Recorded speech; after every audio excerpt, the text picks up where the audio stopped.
புகழ்பெற்ற அவனியாபுரம் ஜல்லிக்கட்டு போட்டியில் இன்னும் சற்று நேரத்தில் சீரிப்பாய உள்ள காளைகளுக்கான மருத்துவ பரிசோதனை நடைபெற்று வருகிறது.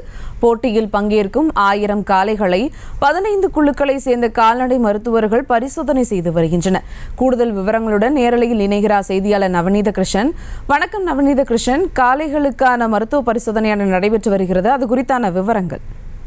உலகெங்கும் இருக்கக்கூடிய நியூஸ் தமிழ் நேயர்கள் அனைவருக்கும் இனிய பொங்கல் திருநாள் நல்வாழ்த்துக்களை தெரிவித்துக் கொண்டு நாம் இருக்கக்கூடிய இந்த பகுதி மதுரை அவனியாபுரம் ஜல்லிக்கட்டு தைப்பிறந்தால் வழிபிறக்கும் என்று சொல்லக்கூடிய வகையிலே தைத்திங்கள் முதல் நாளான இன்று மதுரை அவனியாபுரம் பகுதியிலே கோலாகலமாக தற்போது ஜல்லிக்கட்டு போட்டியானது துவங்க உள்ள நிலையிலே நாம் தற்போது காளைகளுக்கான மருத்துவ பரிசோதனை நடைபெறக்கூடிய இடத்தில் இருக்கின்றோம். ஒவ்வொரு காளைகளுக்குமான மருத்துவ பரிசோதனையின் போது அந்த காளைகளுக்கு நிர்ணயிக்கப்பட்ட உயரம், அதனுடைய வயது மற்றும் காயங்கள் ஏதேனும் இருக்கின்றதா என்ற அடிப்படையிலே மருத்துவ பரிசோதனையானது நடைபெற்று வருகிறது. முன்னதாகவே கால்நடை மருத்துவர்களால் காளைகளுக்கு வழங்கப்பட்ட மருத்துவ பரிசோதனை சான்றிதழுடன் கூடிய காளை உரிமையாளர்களுடன் கூடிய அந்த புகைப்படம் உள்ளிட்டவைகளை அவர்கள் பரிசோதனை செய்து வருகிறார்கள். தற்போது பார்த்தோம் என்றால் அந்த காளைக்கு எத்தனை பற்கள் இருக்கின்றது உள்ளிட்ட பரிசோதனைகளானது மேற்கொள்ளப்பட்டு வருகிறது.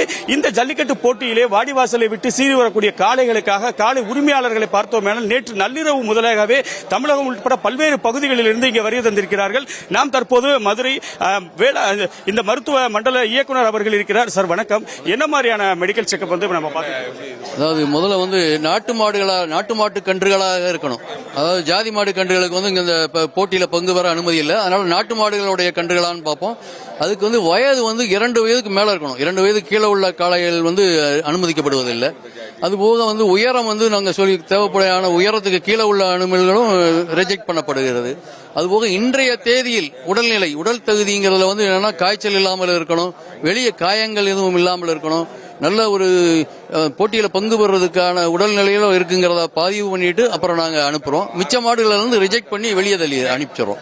நிச்சயமாக வேளாண் மருத்துவமனையுடைய மதுரை மண்டல இயக்குனர் அவர்கள் கூறிய தகவலை நம்ம பார்த்தோம் அப்படின்னு சொன்னா ஒவ்வொரு காளைகளுக்குமே அந்த உரிய மருத்துவ பரிசோதனையின் பிறகு அவர்கள் அந்த தகுதி சான்றிதழ்களை வழங்குகிறார்கள். அந்த தகுதி சான்றிதழ் பரிசோதனையின் போது பார்த்தோமேனால் அந்த காளை உரிமையாளரோடு இருக்கக்கூடிய புகைப்படம், ஏற்கனவே அந்த பகுதியில் இருக்கக்கூடிய கால்நடை மருத்துவரால் வழங்கப்பட்ட சான்றிதழ் உள்ளிட்டவைகள் பரிசோதனை செய்யப்பட்ட பிறகு அவர்கள் தெரிவாகிவிட்ட நிலையிலே தற்போது காளை உரிமையாளர்களுக்கு அந்த சான்றிதழ் வழங்கப்பட ஒரு காட்சியை தான் நாம் பார்த்து வருகிறோம். சரியாக 7 மணிக்கு மேலாக உறுதிமொழி ஏற்புக்கு பிறகு உலக புகழ் இந்த அவனியாபுரம் ஜல்லிக்கட்டு துவங்க உள்ள நிலையிலே மதுரை அவனியாபுரம் காவல் நிலையம் பகுதி முழுவதுமாகவே காளைகளும் காளை உரிமையாளர்களும் இருக்கக்கூடிய நிலையிலே கிட்டத்தட்ட 15 குழுக்களாக பிரிந்து இந்த மருத்துவ பரிசோதனையில் ஈடுபட்டு வருவது குறிப்பிடத்தக்கது. மொத்தத்தில் உலக புகழ் அவனியாபுரம் ஜல்லிக்கட்டு இன்னும் சிறிது நேரத்தில் துவங்க உள்ள நிலையிலே சீறி வரும் காளைகளை அடக்குவதற்கு மாடுபிடி வீரர்கள் ஒருபுறம் இருந்தாலும் அந்த காளைகளுக்கான மருத்துவ பரிசோதனைகளும் இங்கே மும்முரமாக நடைபெற்று வரக்கூடிய வேளையிலே இந்த மருத்துவ பரிசோதனை குழுவினர் தொடர்ந்து ஒவ்வொரு காளைகளுக்கும் அதன் உரிமையாளர்களுக்குமான முறையான அந்த மருத்துவ பரிசோதனை மேற்கொள்ளப்பட்டு வருவது குறிப்பிடத்தக்க ஒரு விஷயமாக இருந்து வருகிறது.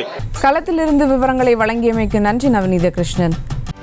செய்திகளை உடனுக்குடனும் துல்லியமாகவும் தெரிந்து கொள்ள சப்ஸ்கிரைப் பண்ணுங்க.